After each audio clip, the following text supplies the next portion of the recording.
నమస్కారం అండి. నమస్తే. ఇవాళ కేంద్ర మంత్రి కుమారస్వామి గారు ఇచ్చిన హామీ there is no question of privatisation,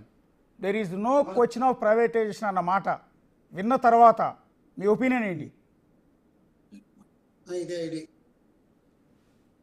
ఇవాళ గౌరవ కేంద్ర ఉక్కు శాఖ భారీ పరిశ్రమ శాఖ మంత్రి హెచ్డి కుమారస్వామి గారు ఎన్డీఏ 3 ప్రభుత్వంలో కేంద్ర కేబినెట్ మినిస్టర్గా బాధ్యతలు చేపట్టి వారు విశాఖపట్నం స్టీల్ ప్లాంట్ విజిట్ చేయడం అనేది మేము స్వాగతిస్తున్నాం. అన్ని కార్మిక సంఘాలు గాను, వైఎస్ఆర్ టీయూసీగా గాను, వైఎస్ఆర్ కాంగ్రెస్ పార్టీ గాను, స్టీల్ ప్లాంట్ ఎంప్లాయీస్గా కూడా మేము దాన్ని స్వాగతిస్తున్నాం. గౌరవ మంత్రి గారు నిన్న వచ్చారు.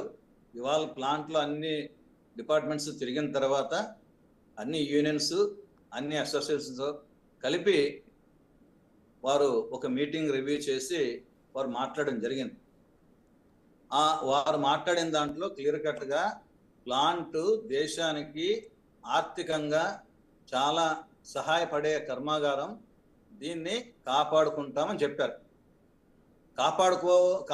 ఎవరు కూడా కాపాడట్లేదు అని చెప్పట్లేదు. ఎవరు కూడా స్టేట్మెంట్ని మేమేమో స్వాగతమే ఇస్తున్నాం. కానీ వారు ఏదైతే కేంద్ర కేబినెట్ ఎన్డీఏ 2లో ఫిబ్రవరి 3వ తారీఖున ఏదైతే జనవరి 27వ తారీఖున 2020 సంవత్సరంలో అనౌన్స్ చేశారో స్టాటిక్ సెల్ 100% అనేది, దాన్ని ఇంకా ఇప్పటికీ కూడా కేంద్ర ప్రభుత్వం కట్టుబడి ఉంది. ఆ కమిటీ నిర్ణయం మేరకు అనేక కమిటీలు కూడా నియామకం జరిగింది.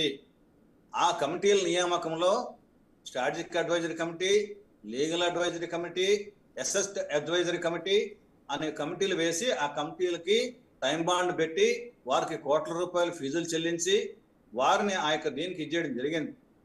ఆ ప్రకటన ఇప్పటికీ కూడా ఎవరు కూడా ప్రైవేటీకరణ జరగదని చెప్పేసి ఇటీవల జరిగినటువంటి తాలూకా ఎన్నికల్లో గౌరవ కేంద్ర హోంశాఖ మంత్రులు మరి ఛత్తీస్గఢ్లో జరిగినటువంటి తాలూకా ఆ ప్లాంట్ అక్కడ ఎలక్షన్స్లో, అసెంబ్లీ ఎలక్షన్స్లో వారు క్లియర్ కట్గా అనౌన్స్ చేయడం జరిగింది. ఆ యొక్క నగర్నా స్టీల్ ప్లాంట్ని ప్రైవేటైజ్ చేయము అని చెప్పేసి అనౌన్స్ చేయడం ద్వారా అక్కడ వారు ప్రభుత్వం రూలింగ్కి వచ్చింది. తర్వాత ఈ ప్రభుత్వం వచ్చిన తర్వాత రూర్కెలా స్టీల్ ప్లాంట్ ఒరిస్సాలో ఉంది. అక్కడ కూడా వారు ప్రభుత్వం వచ్చిన తర్వాత 30,000 కోట్ల రూపాయలు ఆ కర్మాగారానికి విస్తరణ కార్యక్రమానికి డబ్బులు అలాట్ చేసింది కేంద్ర ప్రభుత్వం. మరి విశాఖపట్నం స్టీల్ ప్లాంట్ 2021 సంవత్సరం మరి జనవరి 27వ తారీఖు అనౌన్స్ చేసిన కాటి నుంచి మేము దాదాపు ఫిబ్రవరి 5, 2021 కాటి నుంచి 3 సంవత్సరాల పైచీలక విశాఖపట్నం స్టీల్ ప్లాంట్ అంటే అన్ని కార్మిక సంఘాలు, రాజకీయాలు పక్కన పెట్టి national of trade unions, independent unions, state of trade unions అందరిని కలుపుకొని స్థానికంగా ఎమ్మెల్యేలు ఎవరున్నారు, ఏ పార్టీ ఉంది, స్థానికంగా ఎంపీలు ఎవరున్నారు, ఏ పార్టీ ఉంది, స్థానికంగా మంత్రులు ఎవరున్నారు, ఏ పార్టీ ఉంది, స్థానికంగా ముఖ్యమంత్రి ఎవరున్నారు, ఏ పార్టీ ఉంది, మాకు సంబంధం లేదు. విశాఖపట్నం స్టీల్ ప్లాంట్ నుంచి దేశంలో ఉన్నటువంటి అనేక మంది ఎంపీలని ఈ పోరాట కమిటీ కలవడం జరిగింది.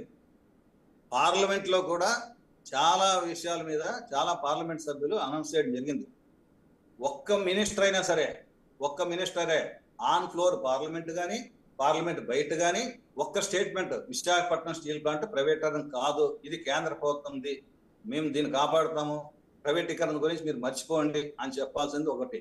రెండోది, ఈ మధ్యకాలం ఈ 3 సంవత్సరాల్లో వీరు తీసుకున్న నిర్ణయం మేరకు విశాఖపట్నం స్టీల్ ప్లాంట్ పూర్తిగా ఆర్థిక సంక్షోభంలోకి వెళ్ళింది. దీనికి కారణం కేంద్ర ప్రభుత్వమే. దీనికి ఎక్కడ అప్పులు లేకుండా అడ్డుకోవడం జరిగింది. దీనికి సరైనటువంటి రా మెటీరియల్ ఎక్స్యూరెన్స్ ఇవ్వలేదు, దీనికి కావాల్సిన కోర్టు ఎక్స్యూరెన్స్ ఇవ్వలేదు, దీనికి కావాల్సిన రైల్వే రేక్స్కి ఎక్స్యూరెన్స్ ఇవ్వలేదు.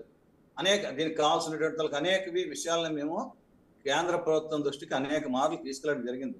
దాదాపు దేశవ్యాప్తంగా ఉన్నటువంటి 130 మంది పార్లమెంట్ సభ్యులు ఎన్డీఏ 2లో అన్ని పార్లమెంట్ సభ్యుల తాలూకా సంతకాలు కూడా పెట్టించి గౌరవ ప్రధానమంత్రి గారికి ఇవ్వడం జరిగింది. అసెంబ్లీ తీర్మానం కూడా చేయడం జరిగింది. ఇవన్నీ కూడా ఆన్ రికార్డ్ ఉన్నాయి.